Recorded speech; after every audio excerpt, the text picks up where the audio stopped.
بسم اللہ الرحمن الرحیم۔ دوستو، ایک حدیث پاک کی جسے کثیر مورخین و محدثین نے تقریباً ملے جلے الفاظ کے ساتھ نقل کیا ہے، وہ کچھ یوں ہے کہ ایک مرتبہ حضور نبی کریم صلی اللہ تعالیٰ علیہ وسلم نے امیر المومنین حضرت علی رضی اللہ تعالیٰ عنہ سے فرمایا، اے علی، اولین میں بدبخت ترین آدمی کون ہے؟ عرض کیا، یا رسول اللہ صلی اللہ تعالیٰ علیہ وسلم، وہ شخص جس نے حضرت صالح علیہ السلام کے زمانے میں اونٹنی کی پونچھیں کاٹی تھیں۔ پھر فرمایا، اور آخرین کا بدبخت ترین آدمی کون ہے؟ حضرت علی نے عرض کیا، اللہ اور اس کا رسول ہی بہتر جانتا ہے۔ فرمایا، علی، آخرین میں سب سے بدبخت ترین آدمی وہ ہوگا جو تجھے قتل کرے گا۔ ناظرین، وہ بدبخت ترین آدمی کون ہے؟ یقیناً آپ اس کے بارے میں جانتے ہوں گے، لیکن وہ بدبخت ترین عورت جس نے اس شخص سے اس شرط پر شادی کی کہ وہ امیر المومنین حضرت علی رضی اللہ تعالیٰ عنہ کو قتل کرے گا، کون تھی؟ اس کی تفصیل ہم اپنی آج کی ویڈیو میں بیان کریں گے۔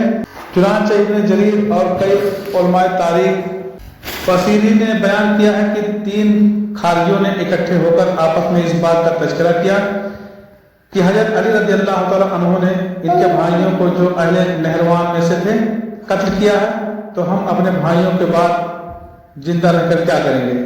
کیا ہمیں ان ائمہ ضلال کو قتل کر کے شہروں کو ان سے راحت نہیں دینی چاہیے اور ان سے اپنے بھائیوں کا بدلہ نہیں لینا چاہیے؟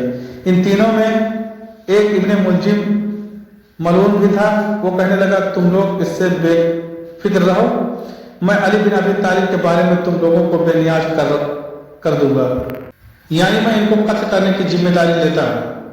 دوسرے نے کہا، میں حضرت معاویہ کو قتل کروں گا، اور تیسرا کہنے لگا، میں تم کو حضرت عمرو بن عاص کے بارے میں بے نیاز کر دوں گا۔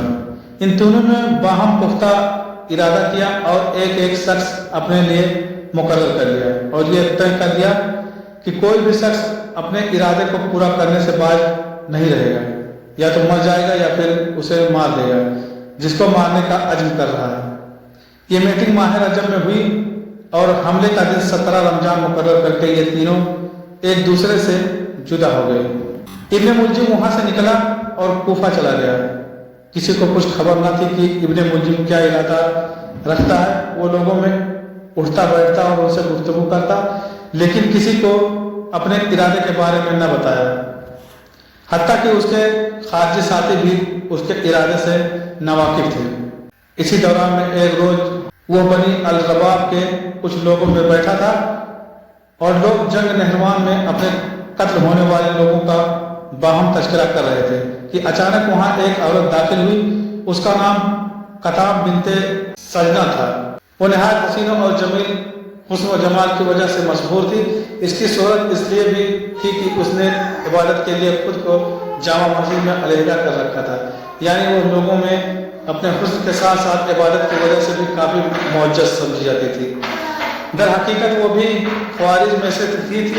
جنگ نہروان میں اس کا باپ اور بھائی امیر المومنین حضرت علی رضی اللہ تعالیٰ عنہ کے لشکر کے ہاتھوں قتل ہو چکے تھے۔ ابن ملجم نے جیسے ہی قطامہ کو دیکھا تو اس نے جیسے اس کی عقل سلب کر لی۔ وہ جس کام کے لیے آیا تھا اسے اکثر بھول گیا اور اس کے حسن پر فراختہ ہو کر رہ گیا۔ جیسے ہی یہ محفل برخاست ہوئی تو ابن ملجم نے قطام کو پیغام نکاح بھیج دیا۔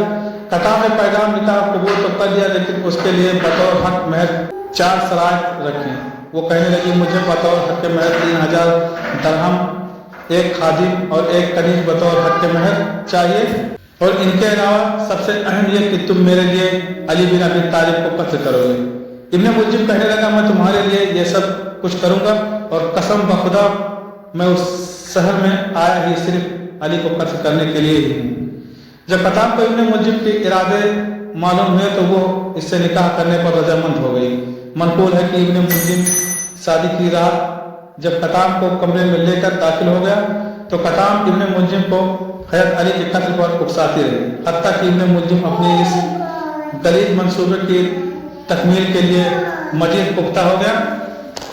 یہ بھی بیان کیا جاتا ہے کہ قطام نے ابن ملجم کو اپنی قوم تمیم الرباب